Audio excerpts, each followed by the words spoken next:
I'm Katie Couric. Tonight, a rebuke from Congress to President Bush. A motion to reconsider is laid upon the table. The Democratic-controlled House goes on record against his troop buildup, but how far will it go to try to stop it? Also tonight, for sale. As the housing slump deepens, sellers are forced to get creative to unload their homes. JetBlue customers seeing red. Could their nightmare this week lead Congress to finally pass a passenger's Bill of Rights? And some of the biggest sacrifices of the Iraq War are carried on the smallest of shoulders. It's nice knowing that some other people's dads are over there, so you're not like the only one. This is the CBS Evening News with Katie Couric. Hello, everyone. The words were simple and clear. After 4 days of debate, the House passed a resolution today that says it disapproves of the decision of President George W. Bush to deploy more than 20,000 additional U.S. combat troops to Iraq. The vote was 246 to 182. 17 Republicans crossed party lines, joining the majority Democrats in opposing the troop buildup. 2 Democrats voted against the resolution. The vote was symbolic, but it's just the beginning of a campaign by congressional opponents of the war to try to stop it. Cheryl Atkinson is on Capitol Hill tonight. Cheryl, we expected the vote to go the way it did, so was there really much drama there today? A little bit, Katie. The repudiation of the commander-in-chief's war plan was largely a party line vote after a party line debate. This surge in the troops is the wrong policy at the wrong time in the wrong war. What we're doing with this resolution is not a salute to G.I. Joe. It's a capitulation to Jihadist Joe. As the 45 hours of debate drew to a close, Republicans chose as their final speaker Sam Johnson, a former Vietnam POW. As a living reminder of their central theme, support the troops. Democrats insist they do. In fact, that's the first sentence of the resolution. The second sentence is the tough one, a clear rejection of the president's troop surge. Those in favor say aye. Aye. Those opposed, no. No. Today's vote is just step one in the Democrats' action plan to force a change in course. This resolution today sets the stage for that new direction, one in which we will focus on other than military initiatives. As CBS News first reported last night, those initiatives could include a plan from Congressman John Murtha not to cut off funds, but to place so many conditions on sending troops to Iraq that Mr. Bush's hands would be tied. Late today, the House's top Republican seemed to relish a debate over that. Let's get out of the shadow boxing. Let's get away from the non-binding resolution. Let's get away from the slow bleed. Let's just have the real debate that the American people want us to have and bring it to an end. Tomorrow, the Senate has scheduled a rare Saturday session to force Republicans to vote not on the House resolution, but on whether to debate it. But, Katie, it's all just for show because Democrats know they don't have the votes. Cheryl Atkinson on Capitol Hill tonight. Jim Axelrod is our chief White House correspondent. Jim, no surprise there tonight. The president has known for weeks that this was coming, but how is the White House reacting? Well, they swear here the president doesn't care about an ideological rebuke. He just wants to protect funding for the surge, which today's vote didn't touch. But look, the president is dug in on this, and the surge is actually already underway. The only thing that's going to settle this, it would seem, is what happens on the streets of Baghdad. And, Jim, what are they going to do there to keep Congress from cutting off funding or setting restrictions? Well, they're going to try to reframe the debate on the Hill so that every time a Democrat says this debate is about bringing the troops home, the White House can say, no, it's about supporting the troops. Supporting them means funding them. Again, Katie, all that matters to the people here is that the president's new way forward in Iraq remains fully funded. All right, Jim Axelrod. Jim, thank you. From the White House now to your house. If you're trying to sell it, you know it is not easy. The housing market is in a slump. Just today, the government reported that builders were putting up new homes last month at the slowest pace in nearly 10 years. And with demand for homes down, prices are falling as well. Here's Anthony Mason. Architect Wasim Salman bought this Atlanta house as an investment. Trying to ride the housing boom, he fixed it up to make a quick profit. But it's a year and a half later. And it's not going anywhere. and it's really been frustrating. Salman has been caught in the housing correction.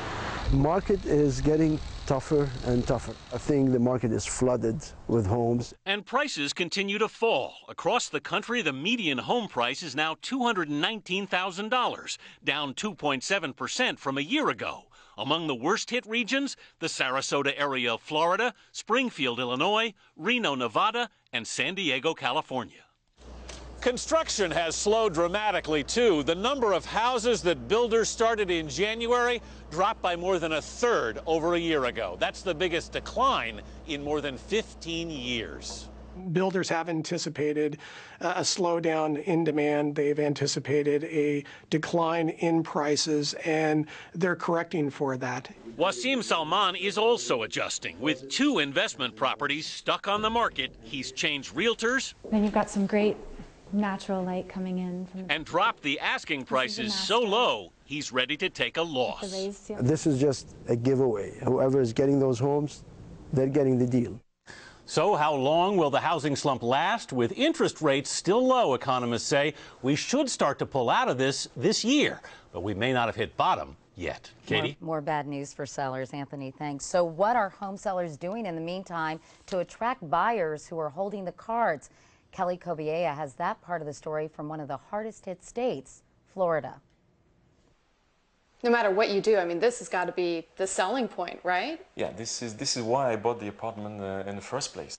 A year or two ago, this view alone would have sold Etienne Kuzmaric's condominium in a Miami minute. Now it takes a little more work. Let's now have a look at the beautiful bathroom. It's beautiful. And a lot more time. How long have you had it on the market? For about 5 months now. Like so many sellers in Florida, Kuzmaric learned the key to a buyer's heart today is value. He dropped his asking price by $50,000, and when he offered to pay the first year's maintenance fees, a $12,000 incentive, the phones really started ringing. And, you know, the market has changed and we have to adapt to it. You've got construction all over the place. Yeah, it's exciting times. If you're lucky enough to be a buyer in this market, realtor Paul Sasseville's advice: buy to live in the home, not to make a quick profit from it. Right now, our buyers are all looking at 18 months to 2-year minimum, and they'll do terrific if they can hold tight. The construction that you see all around me was planned when prices were still high. Now that those prices are coming down, the future of Florida's housing market is a little more cloudy. Kelly Kobiea, CBS News, Miami.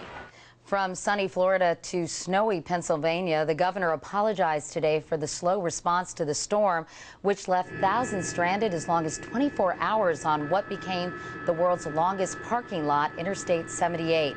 Many had to be rescued by the National Guard.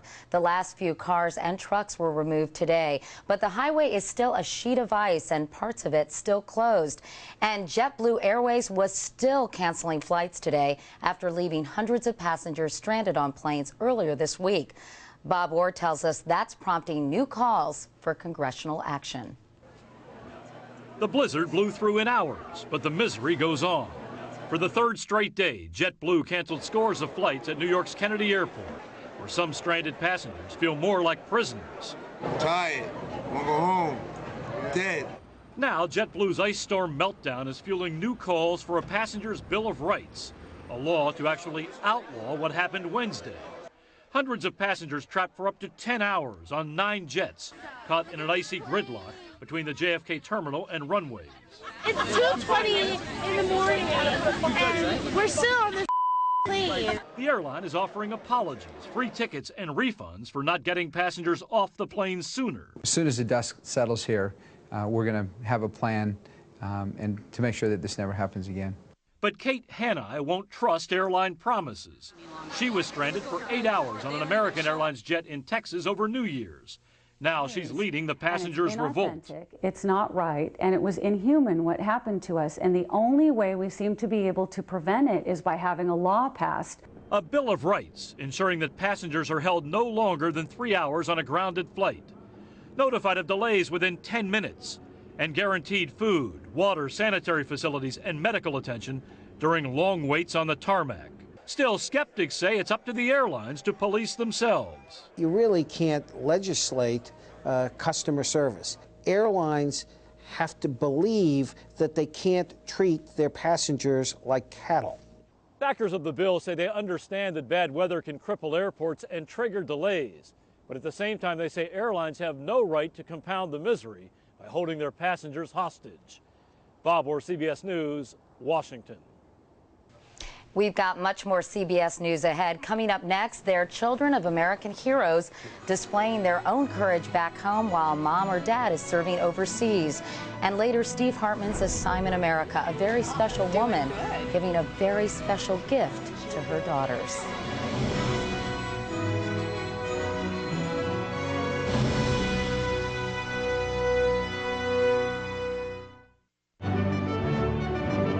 CBS News in focus, the home front. As Americans in uniform fight overseas, their families need the courage to carry on without them.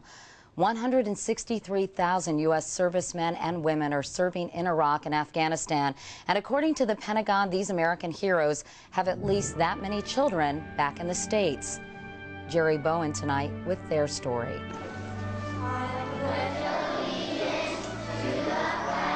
By all appearances, Chloe Clark Elementary School is typical until you take a closer look.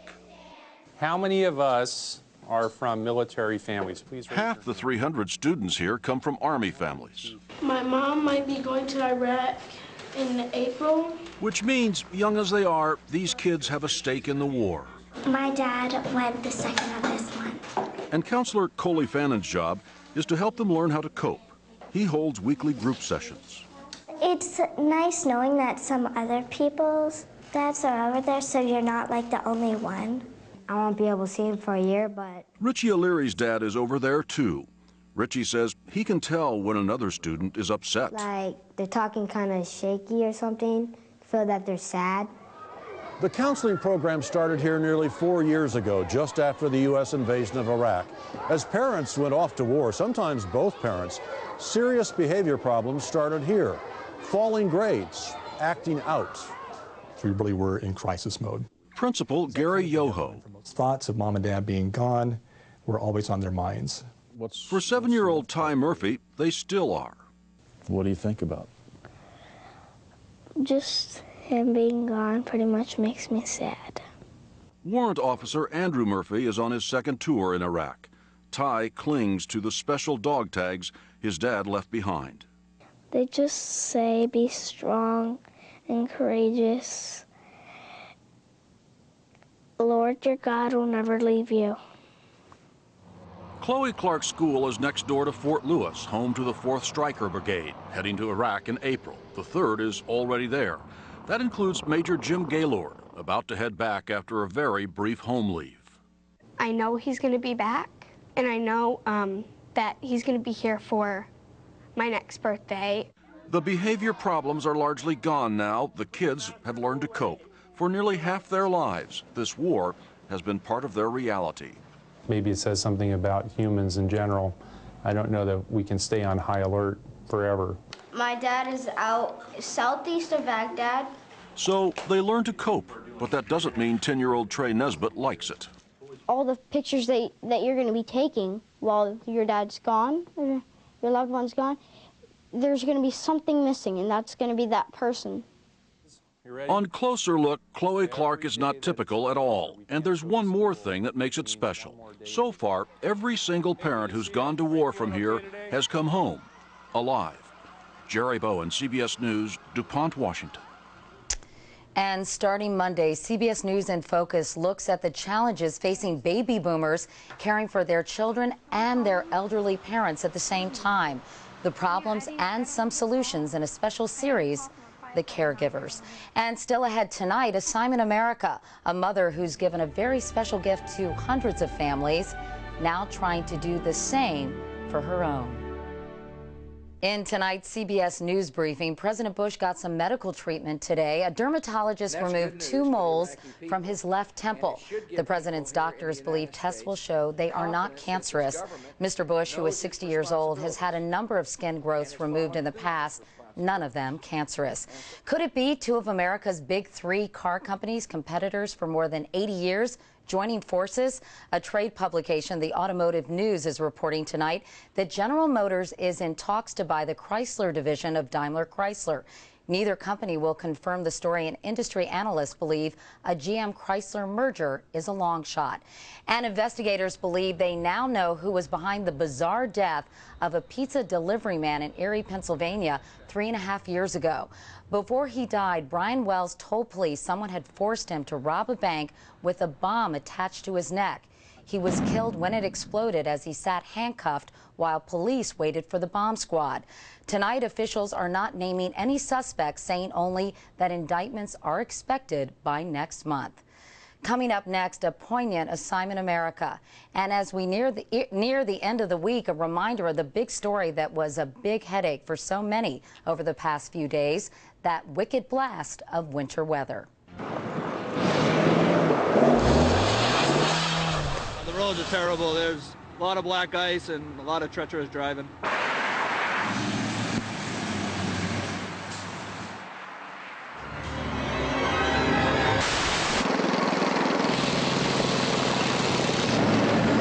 And there really was nothing that we could do. We're just kind of stuck there. Couldn't go forward, couldn't go backwards, couldn't go anywhere.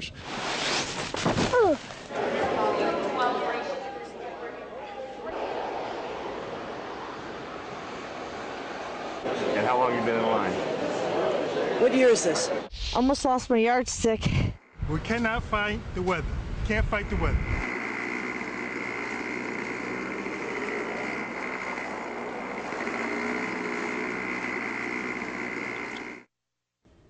If you had one last gift to give your children, what would it be?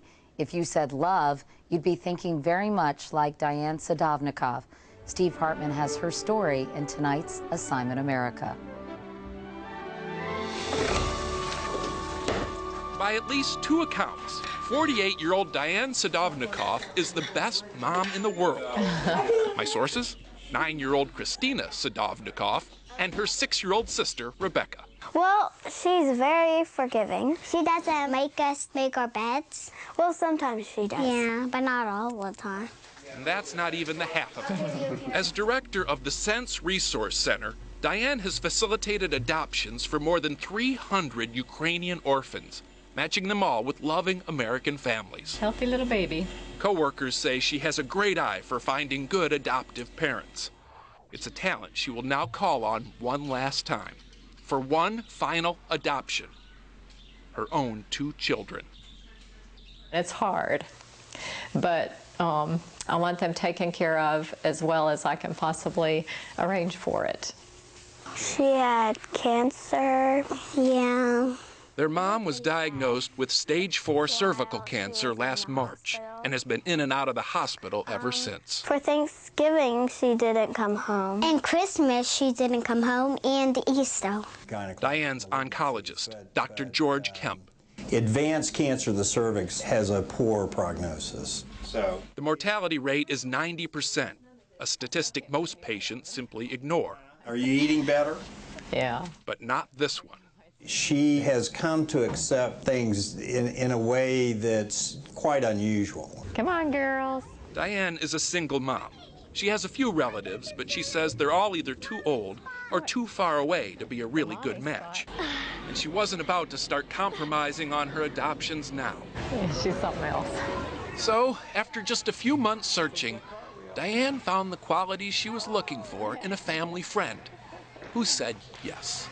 The only reason I'm able to do it is because, for me, that's part of showing them love, is taking care of them whether I'm here or not.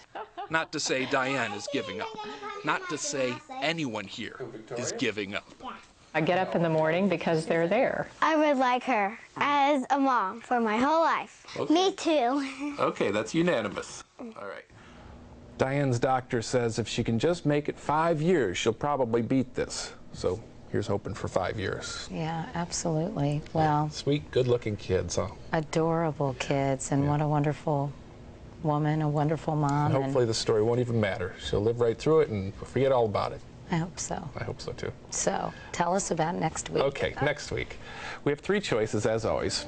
First, New York City's yellow cabs are about to lose their most recognizable feature, the yellow. The new look? Floral. I could find out why. Or here's an idea sent in by John Drummond of Marietta, Georgia, about a husband and wife who took their obsession for the unicycle and turned it into a thriving business. How do they balance it all? Finally, another viewer idea. Quinn Ryder of East Falls, Pennsylvania suggested a story about the Pennsylvania polka champion. As you may have guessed, she isn't the least bit Polish. How did she become the belle of the polka world? So what story do you want for next week? To vote, go to cbsnews.com and click on Assignment America. After you vote, there's a place on our page for you to suggest a story. Last week, we received over 400 viewer suggestions. And as you've just seen, if we use your idea, you get credit for the tip. Tonight's Assignment America segment is sponsored by ExxonMobil, taking on the world's toughest energy challenges. Next week on the CBS Evening News, the challenges facing baby boomers caring for elderly parents and some innovative solutions in a special series, The Caregivers. I'm Katie Couric. Thanks so much for watching. Have a safe holiday weekend. Good night.